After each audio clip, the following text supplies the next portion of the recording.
오늘 3일 예배 수요 강론은 요일서 할차입니다. 호세아까지 끝나고 요일서도 오늘 한 강의로 끝나도 괜찮겠습니다. 요일서 강의를 위해 제가 상징 그림을 하나 그리고 설명하도록 하겠습니다.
요일서는 좀 특별해요. 이사야 선지자가 대선지자지만 요일서가 먼저 예언을 받아요. 기가 막힌 예언을 받아요.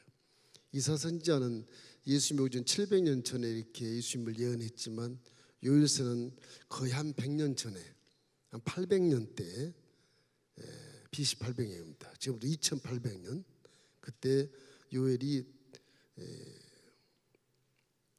소명을 받는데 남유다의 요아스 왕 때 요아스 7살 때 왕이 된 왕 있죠.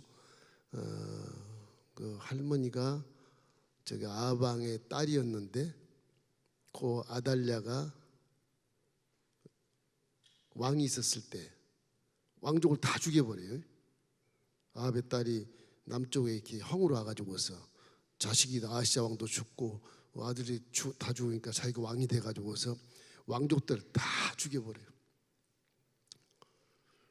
그런데 거기에서 그 요아스의 고모가 제사장과 결혼했어서 그 아달랴 딸입니다. 그 딸인데 그 아달랴 딸이 대제사장 여야바와 함께 결혼했어요. 여야다가 제사장이었거든요. 이 사람과 결혼해서 그 고모가 아주 굉장히 하나님을 잘 경외하는 딸이에요.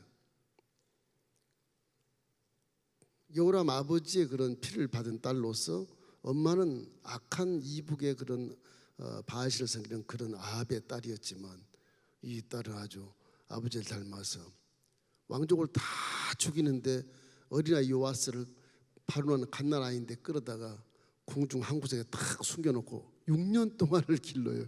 6년 동안을. 그 나중에 이제 아달랴 이 손자 요아스의 할머니 왕을 축출을 하고 7살 때 왕이 딱 돼. 그 왕은 대제사장이 왕을 시켜주는 거예요. 그때 이 요아스 왕이 이 대제사장 고모부의 말을 잘 듣고 왕정 정치를 잘해요. 성전도 수리하고 종교개혁도 하고 산당에 있는 모든 거 다 무너지게 하고 바알신 아스란 다 그냥 깨서 없애버리고 굉장히 잘해요. 그러다가 시원하게 국민들의 칭송받은 요아스 왕이 이 자기 고모부가 죽으니까 지멋대로 하다 보니까 이제 선생이 사라졌으니 지가 왕이라 사람이 그렇게 참 이 마음을 믿을 수가 없어. 사람 마음은 자기를 그 많은 왕족에서 살려가지고 왕까지 시켜준 그 고모부가 죽으니까 완전히 신앙생활이 또 바뀌는 거예요. 이교 신을 갖다가 우상 숭배를 하고 뭐 이러다 보니까 나라가 말씀이 아니라 어렵게 나라를 이렇게 살려놓았는데 신정 정치하는 대제사장 여호야다가 살려놨는데 이 요아스 왕이 청년이 돼가지고 지멋대로 이제 나라를 다스리게 돼요. 그래서 굉장히 우상 숭배를 허용하고 부패가 돼가지고서 이스라엘 민족들이 전부 다 말씀에 떠나서 살아요. 그때 이 요엘이 나타나서 하나님께 예언을 받는 거예요. 회개 안 하면 큰일 난다. 이래서 요엘이 요아스 왕 통치 시기 말년에 와서 예수님 모기 지금부터 2800년 전에 요아스 소문을 받아가지고서 요같이 하나님의 선지자가 된 것입니다. 소선지자라고 그러지만 이사야보다 먼저 우리에게 중요한 걸 말씀한 것은 이분이 성령을 얘기해요. 성령. 100년 후에 이사야는 예수님 오신 십자가에 대해 복음을 예언하지만 이분은 100년 전에 그러니까 800년 예수님 오기 전 800년 전에 이분은 성령을 말씀하세요. 그 성경에 조목조목 근거를 가지고 오순절 마가다라방까지 이것이 성취되는 그런 모습이 쭉 나와 있어요. 자, 우리가 한번 요엘서 1장 1절로 한 7절까지 먼저 읽어보십시다. 부디엘의 아들 요엘에게 임한 야의 말씀이라. 늙은 자들아 너희는 이것을 들을지어다. 땅의 모든 주민들아 너희는 귀를 기울일지어다. 너희의 날에는 너희 조상들의 날에 이런 일이 있었느냐. 너희는 이 일을 너희 자녀에게 말하고 너희 자녀는 자기 자녀에게 말하고 그 자녀는 후세에게 말할 것이니라. 메뚜기가 먹고 메뚜기가 남긴 것을 느치가 먹고 느치가 남긴 것을 황충이 먹었도다. 취하는 자들아 너희는 깨어있을지어다. 포도주를 마시는 자들아 너희는 울지어다. 이는 단 포도주가 너희 입에서 끊어졌음이니 다른 한 민족이 내 땅에 올라왔음이로다. 그들은 가고 수가 많으며 그 이빨은 사자의 이빨 같고 그 어금니는 암사자의 어금니 같도다. 그들이 내 포도주를 나무를 멸하여 내 무화과 나무가 굵게 맑게 벗겨져 버리니 그 모든 가지가 하얗게 되었도다. 이 비유적인 말이지만은 메뚜기 떼가 와서 나중에는 막 온천을 다 쓸어버리고 그 기근이 오고 심지어는 이제 제사 드릴 재물도 없을 그런 황량한 그런 황폐한 땅으로 만들어서 결국에는 모든 이스라엘 백성도 다 멸망한다. 엄청난 그런 재앙을 요엘서가 말씀하시는 것입니다. 제가 그림을 그런 뭐 손가락이 앞을 잘못 그리겠는데 이게 메뚜기 떼가 막 수백만이 막 몰려와서 그래서 덮는 거예요. 메뚜기가 먹고 하면 느시 먹고 느시가 먹으면 황충이 와서 다 쓸어버리는 거예요. 거기다 기근까지 와. 남는 것이 하나도 없어요. 제사 드릴 재물도 없어. 먹을 것 말 것도 없고. 그런 이 재난을 어떻게 너희들이 피할 수 있겠느냐 이런 얘기를 하면서 이제 요엘서가 이제 우리에게 심판의 예를 예언해 주는 것입니다. 무슨 얘기냐? 메뚜기 때 이거 비유적으로 한 얘기지만 이방 땅의 큰 나라가 엄청나게 많은 군대가 몰려와서 다 뒤집어 풀 것이다. 그렇게 회개하라는 거예요. 이게 다 너희들의 잘못을 인해서 이게 파멸된 것이다. 그래서 이 네 종류가 나오는데 팥종이라고 하는 것은 이렇게 송추인 같은 걸 얘기하는 거예요. 이렇게 까만 징그런 것에 흰털이 박히는 그런 송추인 같은. 이건 뭐 입을 잘라먹지 않습니까? 메뚜기, 메뚜기는 뭐 남긴 것이 전혀 없습니다. 느시라고 하는 것은 자벌레인데 이거는 땅 속까지 파고 들어가서 열매까지 다 먹어치운데 이게 느시라는 게 조그만 벌레인데도 불구하고 이게 뭐 수백만 뭐 이런 것들이 있어가지고서 땅에 지천에 깔려서 다 먹어치우는 거예요. 황충, 이 풀무치 같은 것인데 이게 날아다니는 황충입니다. 날개를 달고 12시 날아다니는 거예요. 이것도 가면 한 번 지나가면 아무도 남지 못한대. 다 그냥 핥아먹어 버리니까 식물 다 먹어치워 버리니까 이것이 구름대처럼 떼지어서 날아가는 그런 굉장히 공포스러운 것을 예언한 말씀이거든요.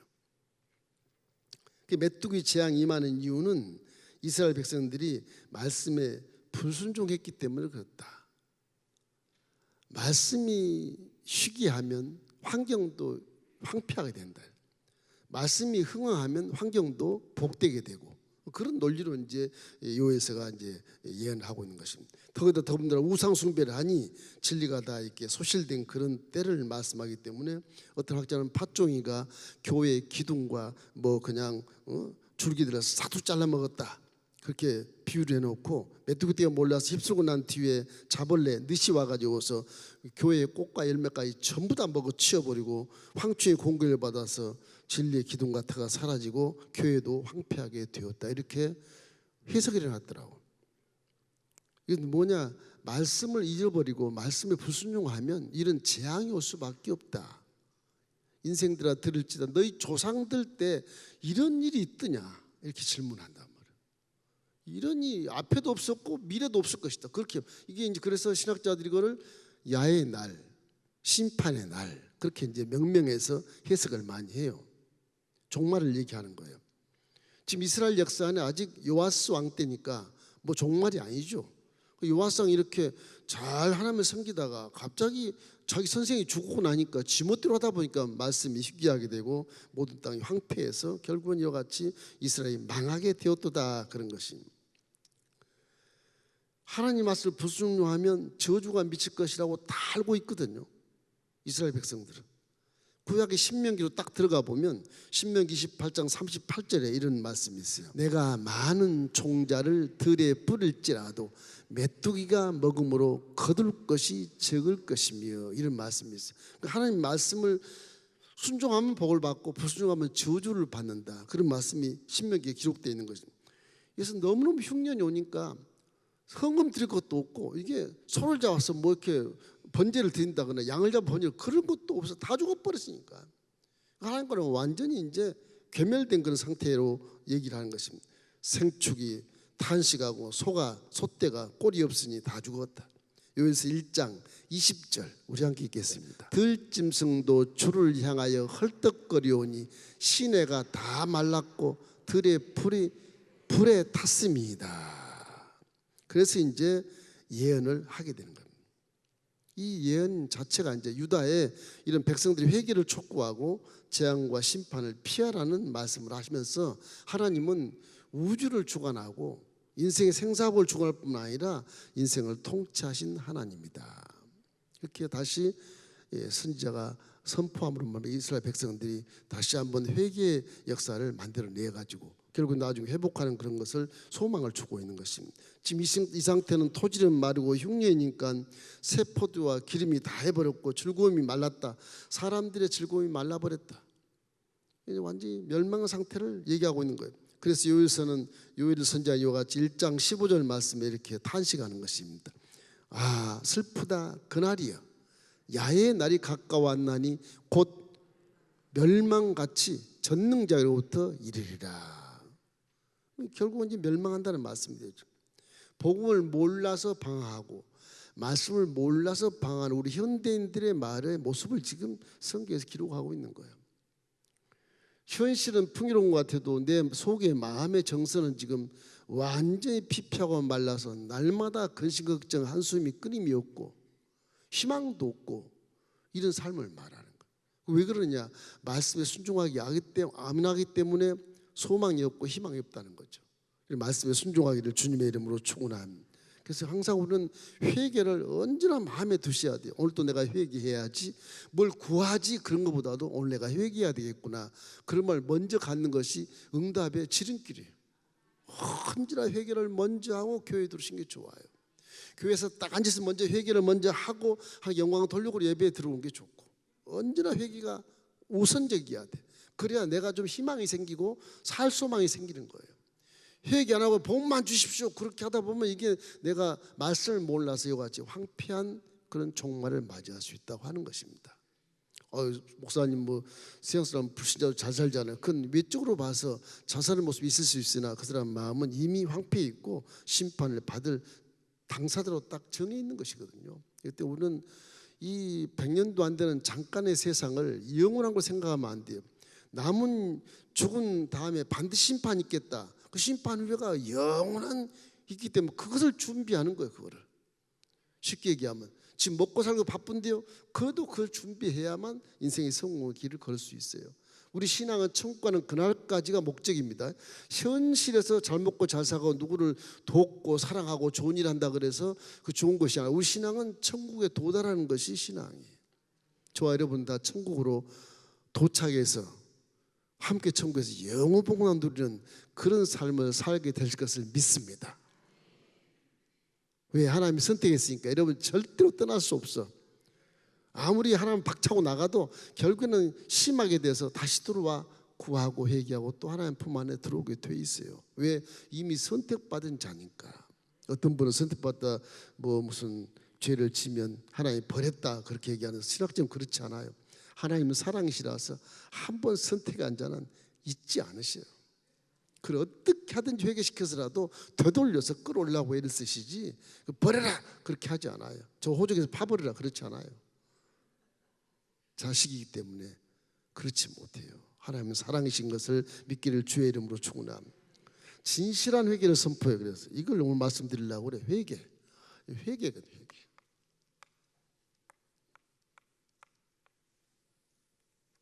요에서는 희한하게 성령을 이렇게 선포했기 때문에 남종과 여종에 다 하나님의 영을 부어주리니 그렇게 나와요. 이 회개를 통해서 나오는 것입니다. 회개. 이 마지막 시대의 성도가 이제 알아야 할 이 핵심적인 메시지가 이 심판을 피해서 어떻게 해야 될 것이냐가 핵심적인 질문이지 않습니까? 이런 정말이 왔으면 내가 어떻게 피해야 되지? 이건 피할 일이 하나밖에 없어요. 그럼 무릎 꿇고 짭든 납작도 금식하면 회개할 수밖에 없어요. 그거는 사람의 힘으로 안 되니까. 환경에 그렇게 힘으로 이길 수 있게 만들질 않아요. 사람이 뭐 그냥 도망간다고 비가 내리고 도망간다고 하면 풀이 싹이 나고 꽃이 펴서 곡식을 많이 메고 그런 게 아니라고요. 열심으로 다 하고 그런 게 아니에요. 그냥 납작 엎드려서 금식하고 회개할 때 하나님이 비를 내려주시고 뭔가 소망을 주시는 거예요. 우리가 삶 속에서 이렇게 과학이 발전돼서 이거로서 먹고 산다 하지만 참 어불성설입니다. 이게. 그걸 쉽게 이해할 수 없으니까 농사 짓는 사람을 보세요. 농사 짓는 사람 자기가 쟁기로 노는 밭을 갈고 씨를 뿌려서 싹이 나면 호미로 다 잡초 빼고 또 거름 주고 물 주고 하지 않습니까? 그럼 가을에 틀림없이 열매가 주렁주렁 풍년이 돼야 되지 않겠어요? 그러나 비는 내릴 수 없잖아요. 그죠? 햇볕을 줄 수는 없잖아요. 내가 하나님이 딱 하늘 막아버리면 끝나는 거예요. 그걸 인생들이 몰라요. 너무 잘하는 것처럼 생각하는 거예요. 이거 보면 울지어다 깨울지어다 얇게 부르짖을 때 이렇게 강하게 이렇게 진실한 회개를 선포하는 이 요에스를 볼 수 있는 것입니다. 수술의 고통이 다가와도 그 병을 수술해 버려야 건강할 텐데 고통이 싫으니까 그냥 두자 그러다 그냥 가는 거예요. 수술을 해야 될 병을 수술을 해야 그것이 건강이 회복되니까 수술을 고통을 두려워하지 말고 수술을 해야 되겠는데 고통이 있어 수술을 안 하는 경우에 그것이 이 병이 그냥 내 몸 전체를 다 감싸서 같이 그냥 망하게 만드는 거예요. 그래서 이게 흉년이 왔을 때 이렇게 소재와 전제도 참 제물도 드릴 수 없는 이런 곳에서 성전 예배가 끊어질 정도로 이래 되었으니 제사장들이 막 슬퍼하는 모습을 성서에 기록해 놓고 있거든요. 요사가 그래 제사장들은 막 꾸짖습니다. 사실은 어떻게 가르쳤길래 그러냐, 이 선민들이. 요에서 1장 14절 우리 한번 읽어보십시다. 너희는 금식일을 정하고 성회를 소집하여 장로들과 그 땅의 모든 주민들을 너희 하나님 야훼 성전으로 모으고 야훼께 부르짖을지어다. 이 금식기도 얘기하는 거예요. 어제 제가 권사님들 가실 때 연로하시니까 금식하지 마시고 좀 젊다 생각하신 분은 하루만 금식하시고 하루 보호식하고 그러고 내려오십시오. 우리 권사님들이 옛날에 살아생을 체험했기 때문에 이게 기도가 진실해요. 대부분이 보면 젊은 분들은 체험하지 못했기 때문에 또 믿음이 좀 희석될 수 있고, 그런 분들은 금식에서 한번 만나는 게 좋습니다. 한번 살아생을 만나야 돼. 그 안 만나면 믿을 수가 없어. 믿을 수가 없어. 요아스처럼 선생 있을 때는 잘하다가 선생이 싹 사라지니까 지가 왕이 돼가지고서 우상숭배 다 하고 나라를 망치는 거예요. 망치는 거예요. 이걸 요에서가 잡아놓은 것입니다. 우리를 죽음으로 몰아가는 죄악 현실이 어떠한가를 하나님의 말씀으로 진단을 받고 하나님의 말씀으로 치료를 받아서 이렇게 회복을 하는 거예요. 병이 걸렸으면 하나님의 말씀으로 진단을 받고 하나님의 말씀으로 수술을 해야 돼. 그래야 온전히 회복되는 거예요. 그것이 뭐냐? 회개가 수술이고 금식이 수술이고, 그럼 나중에 내가 깨달아서 하나님 앞에 정말 말씀에 순종할 수 있는 그런 존재로 태어나서 이제 영혼이 잘 되고 범사가 잘 되는 길을 걸어갈 수 있게 되는 것이거든요. 우리 기억해야 할 것은 세상 모든 역사는 결국 하나님 말씀대로 이루어진다. 믿습니까? 세상 모든 역사는 하나님 말씀대로 이루어져요. 하나님 사랑이시지만 우리가 잘못할 때는 말씀대로 징계를 하시고, 회개한 자는 또 끌어서 복을 주시고, 말씀대로 순종하는 것이 복받는 길이에요. 사실은. 그렇기 때문에 말씀에 순종한 자의 모습이 다 보여요. 이렇게 악인의 길을 따르지 아니에요. 죄인의 길에 서지 아니하고 오만한 자리에 앉지 아니하고 아무것도 염려하지 않고 모든 일에 기도와 간구로 우리 구할 것을 감사함으로 하나님께 구하는 거예요. 그 겸손한 모습이 하나님 믿는 자녀의 모습인데 힘도 없는 것처럼 보여요. 저 사람 성공할 것 같지도 않아. 그런데도 불구하고 말씀대로 순종해서 실천하면 그 사람이 성공자가 되고 그 사람이 복을 받게 되는 겁니다. 안 보인다 그래서 없다 그럴 필요가 없어요. 하나님 반드시 계시기 때문에. 요에서는 하나님 너희 하나님 야훼께 돌아올지어다 이렇게 고백합니다. 요에서 2장 12절 13절 우리 한번 읽겠습니다. 야훼의 말씀에 너희는 이제라도 금식하고 울며 애통하고 마음을 다하여 내게로 돌아오라 하셨나니, 그렇게 되어 있어요. 항상 우리 마음속에 울며 애통하고 정말 잘못을 깨달을 수 있는 그런 마음을 갖고 마음을 찢고 하나님께 돌아올지어다 이렇게 되어 있거든요. 옷을 찢지 말고 마음을 찢어라. 마음을 찢어라. 참 회개라는 것이 참 어려워요. 사실은. 그럼 하나님 기뻐할 것이다 하는데 회개에 제 그림을 그려놨는데 이게 성령 역사한 게, 이게 구약 4,000년 동안의 율법을 지키는 자들의 모습 속의 결과가 이겁니다. 이 결과가 망하는 거예요. 못 지키니까. 의인이 없나냐? 하나도 없어. 모든 사람이 죄를 범하였으며 하나님 영광 이르지 못했다. 다 죽는 거예요. 다 죽는 거예요. 하나님이 사랑이시라 그래도 율법을 내세워서 율법 613일을 잘 지키면 구원받을 수 있다. 그렇게 이 어둠 세상에 율법을 내려놨는데 어둠 세상에 율법을 지키기가 이게 힘든 거예요. 이게. 속여야 되고 속아야 되고 저놈을 죽여야 되고 내가 앞에 가야 되고, 이 어두운 세상이 더듬고 살아가니까 이놈 적이 누구지도 모르는 거예요. 다 속이고 사기를 당하고, 인생 사람처럼 사기 한 번 안 당한 사람 어디 가서 다 당하잖아요. 다 똑똑한 사람은 다 당하고요, 똑똑한 사람이 더 당해요. 한 3번씩 당해요. 참 기가 차요. 그러니까 세상 살기 싫을 만큼 당해요. 그래도 못 깨달아. 깨달으면 참 좋겠는데. 이러기 때문에 이 회개라고 하는 것이 참 얼마나 중요한지, 금식하고 회개를 해라. 저 말씀에 금식이라는 게 굉장히 중요한 겁니다. 우리가 물질을 갖고 있는 이 몸이기 때문에 이 물질은 자기가 살려고 발버둥 치거든요. 그 내 머릿속에서 먹어야 된다. 하루에 3끼 반드시 먹어야 돼. 그래야 몸이 살 수 있으니까. 꼭 귀신이 하는 것 같은 느낌이 들어요, 이게. 그래서 이 육체를 죽여버리면 내가 자아를 볼 수가 있어. 내 마음을 이렇게 읽을 수가 있어요. 그 음식을 딱 해버리면 육체가 아우 나 죽겠다. 너 왜 밥 안 주니? 왜 안 먹여줘 도대체? 그러면서 내 머릿속에서 이제 환경이 싹 바뀌어서 내가 어디서 왔지? 내가 왜 사는 거지? 이런 걸 깨닫게 돼서 현실은 전혀 깨닫지 않는 것들을 깨닫게 만들어줘요. 금식하면 하나님 편에서는 그래 네가 죽겠다고 그러는 거야? 나 죽으면 죽으리라 하나님 찾습니다. 그런 모습이 되는 것이고 난 나대로 내 자아를 볼 수 있는 계기가 되는 거예요. 그래서 내가 회개를 하게 되면 그게 진실한 회개가 돼서 이 몸이 이제 정신을 차리니까 충격을 받으니까 이거 말 안 들으면 안 되겠네. 먹이도 안 주겠네 이거. 뭐 먹고 뭐 살지? 이 주인이 이제 먹이도 안 주겠다 이거. 말 안 들으면. 그래서 금식하면 몸이 충격을 받아서 말씀에 순종을 이렇게 해요. 여러분 지금 주인은 여러분 영혼이 주인이고 여러분 입는 몸은 예쁘고 나쁘고 뭐 그런 거 없어. 다 예뻐요. 그 예쁜 몸이 이게 짐승 같아요. 이건 지혜도 없고요. 볼 수도 없고요. 뭐만 하면 느낌만 알아요. 먹을 걸 주면 지가 씹어서 살을 만들어. 피를 만들고. 이게 느낌만 있지 지혜가 없어요. 그러니까 우리가 생각할 때 신앙생활 속은 이 물질 육체가 이게 내가 기르는 짐승같이 생각해야 돼. 너무 많이 처먹여도 이게 안 되는 거고 안 먹여도 안 되는 거고 말 안 들으면 먹이지 마세요. 그냥 말 안 들으면 먹이지 마세요. 굶기세요. 굶겨. 하고 배고파라. 기도해야지. 그럼 하나님 주시옵소서 기도해서 말씀을 듣고 이 몸이 말씀에 잘 훈련을 받아서 순종할 수 있게 만들어 주신 것이 정말 복의 지름길이에요. 그게 잘 안 되잖아요. 잘 안 돼요. 제가 가마솥을 그려놨어.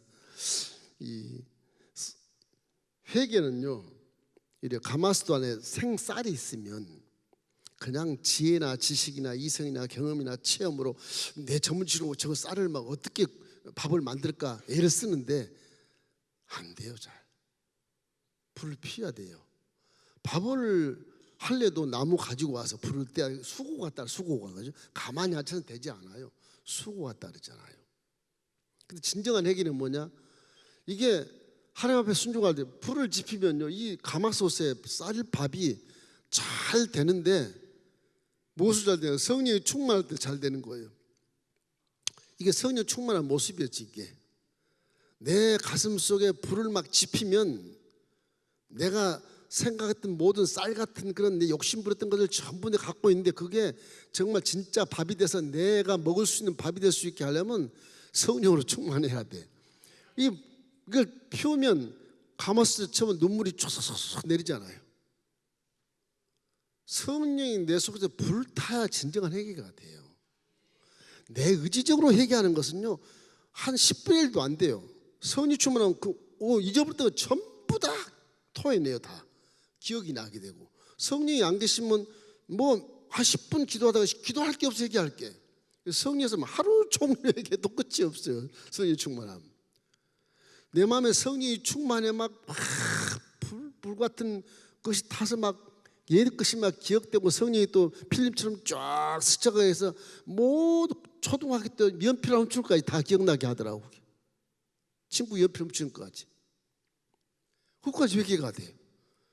그러면서 눈물이 진정한 눈물이 흘리면서 행할 때 내가 갖고자 하는 것이 내가 먹을 수 있게 되는 거예요. 성령 충만 이와 같이 눈물이 흘리면서 막 소리가 나요. 끓는 소리가 나잖아요. 발발발 끓는 소리가. 그게 방언이 터지고 그런 겁니다. 마음에 감동되고 막 감격해서 막 뒤집어질 것 같고 그냥 온몸이 막 뜨겁고 막 바람이 불어도만 내 머리부터 발끝까지 그냥 통과하는 것 같은 느낌이 드는 것 이런 거 이 모두 성령 역사하는 것이거든요. 이게 금식하면 저런 역사를 체험할 수가 있어요. 금식을 안 하면 아직까지는 하나님 없어도 나 지금 잘 살고 있어 그냥 믿을게 그렇게 사는 것이고 금식을 하면 하나님이 나를 도와주셔야 내가 살죠 이렇게 되는 거예요. 그러니까 너무 내 육체에 대한 가꿈도 말씀에 대해서 빛이 되시고 아름답게 가꾸고 거룩하게 가꾸고 좋은 일이고 단정하게 좋은 일이지만은 이 육체가 겉으로만 그래가지고 말씀을 잘 안 들어요. 이거 한번 내리쳐야 돼요. 사도 바울 보십시오. 내 몸을 날마다 매로 때려서 복종시켜서 내가 산다고 그러잖아요. 사울같이 훌륭한 사람도, 바울같이 훌륭한 선지자도, 그 사도도 자기 몸을 복종시키지 않으면 맨날 죄진다는 거예요. 그래서 편리한 대로 가고 세상과 함께 타협하고, 그것도 우쭐하기도 하고 교만방자하기도 하고 남을 비판하고 정죄하고 그런 것들이 막 수수수수 막 나오고, 육체가 이게 나봐라 딱 그러고 나와. 별것도 아닌 게 그래요. 하나님 편을 볼 때는 사람이 이렇게 보면 구더기가 막 서로 올라가려고 막 받고 이래서 막 그러잖아요. 그 인생이 딱 그런 거예요. 똑같은 별것도 아닌, 차이도 없는데 서로 밟고 이래서 올라가려고. 올라가시나요 그거? 안 올라가지나요? 올라가다 떨어지고 다 그러잖아요. 하나님께 건져주셔야 그게 구원을 받는 것이지, 인간의 힘으로는 되지가 않아요. 성령 충만하면 이런 모습입니다. 불을 지피면 바글바글 끓는 막 그런 소리가 나는 거예요. 소리가 나는 거. 막 뭔가 소원이 막 이루어질 것 같은 느낌, 이런 거. 그 성령 충만한 자들 중에도 어떤 분은 양은 냄비 같은 분도 계셔. 팍 끓었다 금방 식어. 가마솥 같으면 참 좋겠는데, 이런 좀 길게 갈 수 있겠는데 양은 냄비 그거 좋지 않습니다. 그거 금방 성령 충만. 어제는 성령 충만 할렐루야 막 그러다 마시면 놀렐루야 그러고 또 다 무슨 시험이 들려도 또 안 나와버리고, 그런 성령 충만이 아니. 그게 믿음도 없는 거예요. 그거는 양은 냄비 안 좋습니다. 그거 사용하지 마십시오. 부엌에서 양은 냄비, 그거 옛날에는 양은 냄비가 그게 아연이 많아가지고서 몸에 안 좋다 그래서 알미늄으로 바꿨잖아요. 알미늄 노란색 알미늄 남의 끓으면 딱 좋아요. 가스도 적게 들고 불값이 적게 되니까 이 알미늄 냄비로 착 끓이지 않은 그 알미늄 냄비는 거긴 더 무서운 게 있어요. 비소가 들어있어. 그게요 알미늄이라는 것이 끓으면 그게 김치찌개 하지 마세요. 김치찌개 신 거 그 산성이라서 알미늄 냄비에다 김치찌개를 끓이면 아주 산성을 마시는 거예요. 계속 마시는 거예요. 안 좋아요. 그거는 성령도 가마솥에 끓이기 낫지. 가마솥 같은 게 낫지. 양은 냄비 하면 금방 성령 충만하다가 금방 시들어져서 그냥 갑자기 시험 당하고 지 혼자 막 떼굴떼굴 구르고 그래요. 막 천방지축 뛰어다니다가 이게 아닌가 그러고 또 돌아서고 창피당하고 또 왕따가 되고 기도 하고 그래요. 성령 충만도 그런 실수 많이 하잖아요. 성령 충만하니까 막 주의종 영권도 막 침해하고, 목사님 기도해 보세요. 하나님 자기가 선지자고 목사는 그냥 바보야. 성령 충만 그런 실수를 할 수 있어요. 왜냐하면 신령해지기 때문에 그래요. 안 느껴본 것이 이게. 몸이 직접 이렇게 속같이 느껴보면 막 뜨겁거든요. 잠을 못 자요. 막 입을 제껴놓고 전도해도 밤이라도 막 그래야 이게 풀려요. 그래야 시원해. 이게 잠을 잘 수가 없어. 막 전도하고 싶어서 막 불타니까. 막 냄비는 금방 샥 떠서 끊어지만 이게 가마솥은 굉장히 길어요. 저게요. 그러나 가마솥이 성령 충만 받을 때 좋은 열매를 맺어요. 그 냄비 같은 성격이라고 할 수도 있겠지만 성령 받으면 성격이 좀 좋아집니다. 양은 냄비가 가마솥이 될 수 있어요. 희망을 갖고 성령으로 충만하기를 주의 이름으로 축원함. 그래서 우리 신앙 자체가 이렇게 믿음이라고 하는 것이 사람도 신뢰를 못하는데 하나님이 나를 믿을까 이 생각을 해보면 가당치도 않다 생각이 들잖아요. 다윗이 그래서 존경스럽고 그래서 훌륭한 분이 다윗이. 내 영혼아 야훼를 송축해라. 내 속에 있는 오장육부야 전부 세포하다 하나님을 송축해라 그러잖아요. 자기 모든 육체가 내게 아니고 하나님 거라니까. 하나님 거. 그래 버리니까 이게 은혜가 있어가지고 마음이 합한, 하나님과 합한 마음을 갖게 되고 하나님 마음을 어떻게 아는 것처럼 얘기하는 것처럼 그런 거잖아요. 성령이 충만하면 그러거든요. 그러니까 예수님이 오전 1000년 전에 다윗이 십자가를 노래하는구나 깜짝 놀래요. 구약에 그런 노래가 전혀 없습니다. 시편 103편이에요. 2절 말씀부터 보면 내 영혼아 야훼를 송축하고 그 모든 은택을 잃지 말지어다. 저가 내 모든 죄를 사하시고, 구약에는 모든 죄를 사한다는 말이 없어요. 죄지면요 그냥 심판의 구약에는 두려운 하나님 막 심판 하나님이거든요. 그게. 근데 다윗은 안 그래요. 내 모든 죄를 사하시고. 하나님 거래 자기는 구약에 그런 노래가 없어요. 또 내 모든 병을 고치시고 병을 고쳐요. 그냥 지내서 병을 내가 연병 내가 한 4만 명 죽여버리고 막 몇천 명 죽여버리고 막 그런 무시무시한 하나님 그게 무슨 병을 고쳐? 제적으로 몇 사람의 병 고쳐요. 이렇게 악기가 떠나게 하고 병을 치료하고 문둥병이 사라지게 하고 그렇게 해요. 근데 모든 병을 고친다 그런 노래는 없어요. 구약에 다윗밖에 없어요. 다윗밖에. 예수님이 오기 전 1000년 전입니다. 내 생명을 파멸해서 속량하신다. 구원을 얘기하는 거죠. 난 이미 구원 받았다는 거예요. 아마 다윗은 예수님이 오시지 않아도 이미 구원 받은 자로 인정하신 것 같아. 하나님이.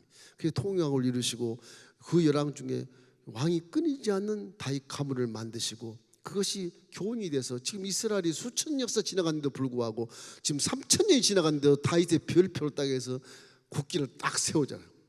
우리 유다 민족 이스라엘은 다윗의 민족은 딱 그렇게 해요. 지금도 그러잖아요. 지금도 대단하잖아요. 이 뭐냐 육체가 뭐 육체가 성령으로 충만해져야 이게 육체가 바뀌어요. 그러지 않고는 약간 이렇게 위선이 될 수도 있고 그래요. 항상 성령으로 충만해야 진실한 믿음을 가질 수 있게 되는 것입니다. 그래서 요에서 2장 23절 말씀에 이렇게 나와요.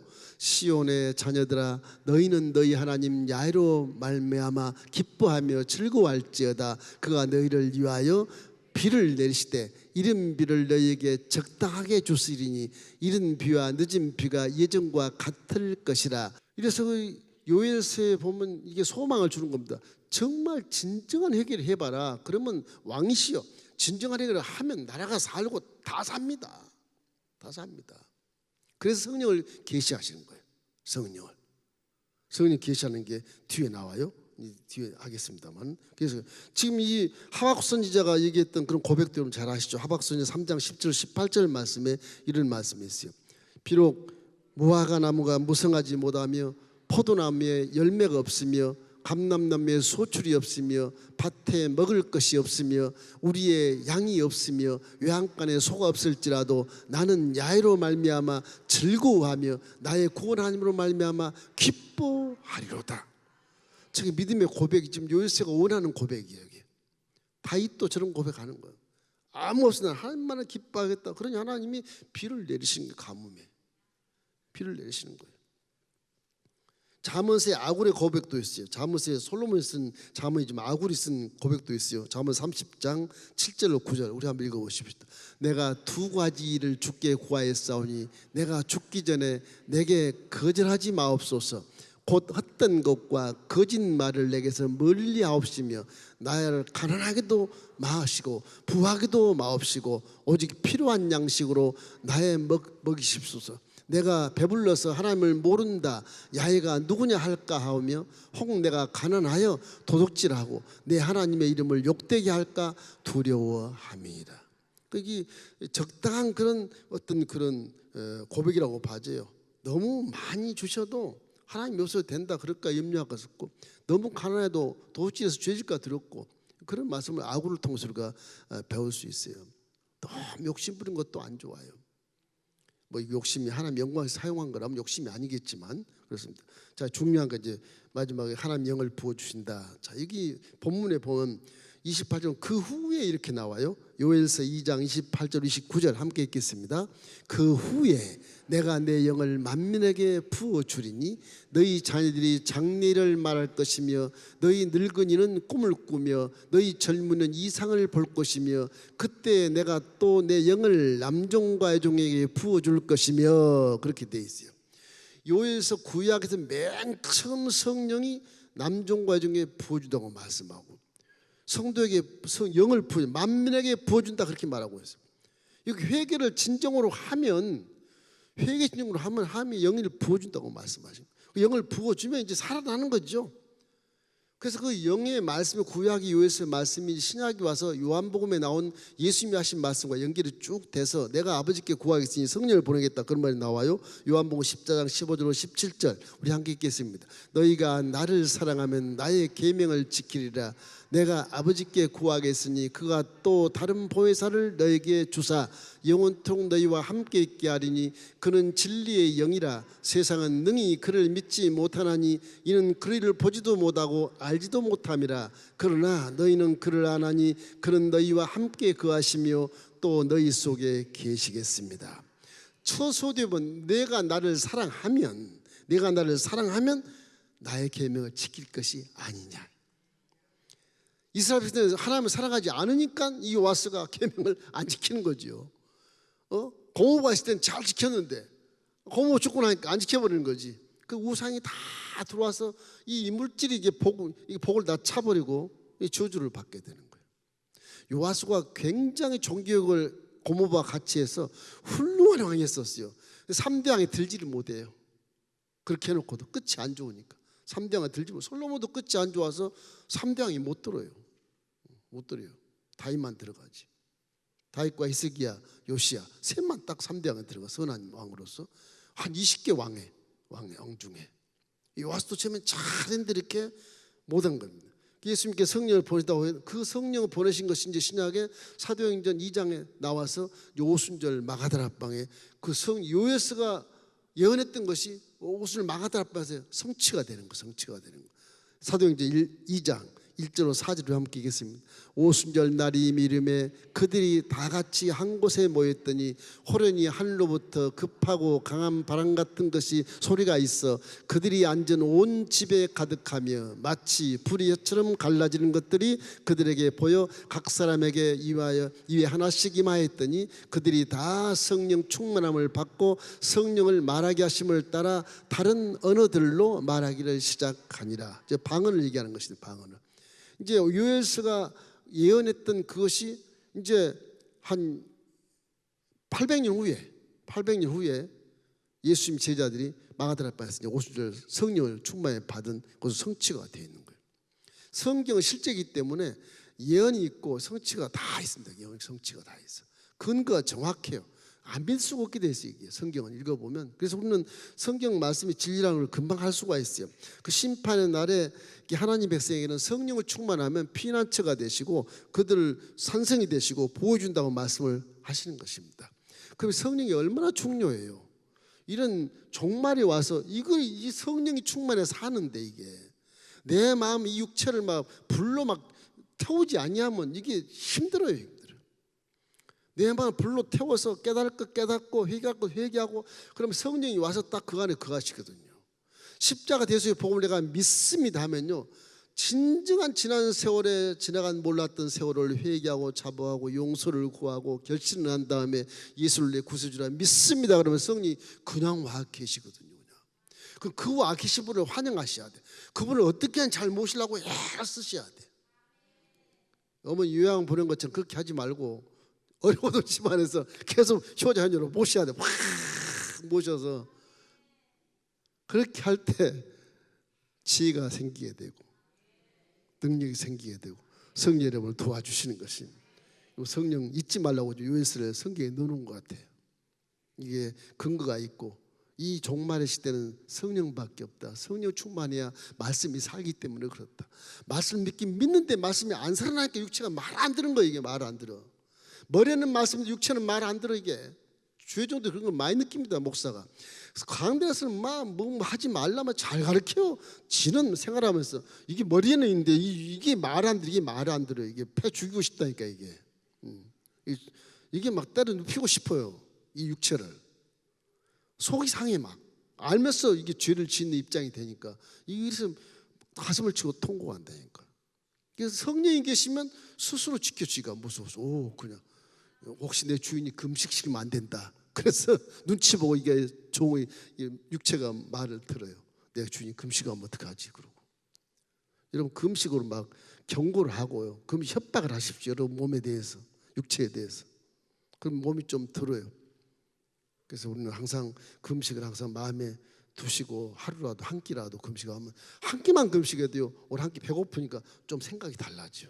해보세요. 아침 한 끼만 금식해도 생각이 달라져. 이 몸이 얼마나 욕심이 많은지 몰라. 이게 아마 5끼 6끼 다 먹을 겁니다. 주면 다 퍼먹을 거 이게. 예? 그러니까 무슨 뭐 잔주전벌이 하지 말고 새끼 딱 먹긴 먹어야 되겠지만 그래도 말 안 들을 때 한번 금식 한번 하시면서 여러분 육체를 잘 이렇게 관리하고 훈련을 시키시고 그렇게 하시면 성령이 끊임없이 도와주실 것입니다. 자, 결과로는 회복이에요. 요에서 3장 18절 자 읽겠습니다. 그날에 신들이 단 포도주를 떨어뜨릴 것이며 작은 산들이 젖을 흘릴 것이며 유다 모든 시내가 물을 흘릴 것이며 야외 성전에 샘이 흘러나와서 시띵 골짜기에 대리라. 뭐 기근이었던 것이 산들에서 막 물을 막 흘러내리는 거 사는 그 흘러내고 뭐 비가 왔기 때문에 흘러내리는 거죠. 흘러내리는 거죠. 구약에 보면 이 요아스 할머니 살아계실 때 북쪽에도 여호람 왕이 있었어요. 아합의 아들. 남쪽에도 요사밧 아들 요람이 이름이 똑같아. 그래서 요람이란 말도 있고 두 가지 말을 쓰는데 이 둘이 이제 만나 사돈지간이니까 저쪽 암몬족속 전쟁이 들어왔는데 북쪽 요람이 왕이 남쪽 요사밧을 불러서 아버지 빨 되는데 지네 아버지 먼저 죽고 남쪽 아버지 빨 되는데 이제 여호사밧 왕을 불러요. 사돈이 아버지 빨 되죠. 사돈. 우리가 사둔지가 아니니까 합세해서 저 요압 모압 저 군대를 다 물리칩시다. 그렇지. 같이 내려가요. 막 군대 가지고 7일 동안 내려가 남방으로 내려서 사해 금방 딱 내려가요. 얼마나 더운지 비도 안 오고 다 굶어 죽게 생겼어. 막 갈증 심해가지고 막 병사들이 쓰러지고 목축이 막 쓰러져요. 그때 여호사밧 여호람의 아버지 여호사밧 남쪽 유다 왕입니다. 여호사밧 훌륭한 왕인데 이 왕이 사돈 아들 같은 여호람 북쪽 왕에게 그래요. 여호람 왕이여 당신 나라에 선지자가 없어 물어봐. 그러니까는 꼴보기 선지자가 하나 있는데 엘리사라는 놈이 있습니다. 그래 그 신하들 보고 찾아보라. 어디에 와 있나 찾아보라. 그놈도 북에 있지 않고 남쪽에 딱 내려와 있는 거야. 마치 잘됐다 그러면 여호사 왕이 그 북 여로왕 아들 같은 왕에게 갑시다. 이런 때는 하나님을 믿는 선지자한테 가서 응답을 받아야 전쟁에 승리할 수 있어. 내가 경험한 거야. 갑시다. 그 가서 따라가요. 엘리사 하나님이 어떻게 남방으로 보내가지고 북 선지자인데 엘리사가 남방으로 내려와서 딱 사해 변방에 있는 거예요. 금방 만나서 가서 우리가 어떻게 해야 되면 좋겠어. 그러니까 엘리사가 자기 왕 보고 북왕 보고 당신 왜 나한테 오느냐고. 뭐 아세라나 바알신 가서 기도하지 왜 나한테 와서 구걸 하느냐고. 가시오. 막 그러니까 여호사밧 왕이 남쪽에서 와니 당신의 나라 왕인데 그렇게 하면 안 되니까 내 얼굴을 봐서라도 좀 참고 기도 좀 해달라. 그러니까 엘리사가 여호람 왕이여 내 왕이지만 남방의 여호사밧 왕이 나한테 구하니까 여호사밧 왕의 얼굴을 보고 내가 기도할 테니까 기다리세요. 그러면 이제 기다렸는데 기도하고 나서 하는 말이래요. 왕이여 다시 가서 그 가뭄이 많고 지금 비도 안 내리고 땀을 저 갈증 다 죽는데 삽을 들고 병자는 다 개천을 파라고 하시오. 왕이 화가 나는 거예요. 지금 갈증나 다 쓰러져 가는데 삽을 들고 개천을 파라고? 뭐 장사 지낼 일이 있냐? 그런 거예요. 그 여호사 왕이 그러지 말고 하나님 말씀대로 순종하면 살 수 있어요.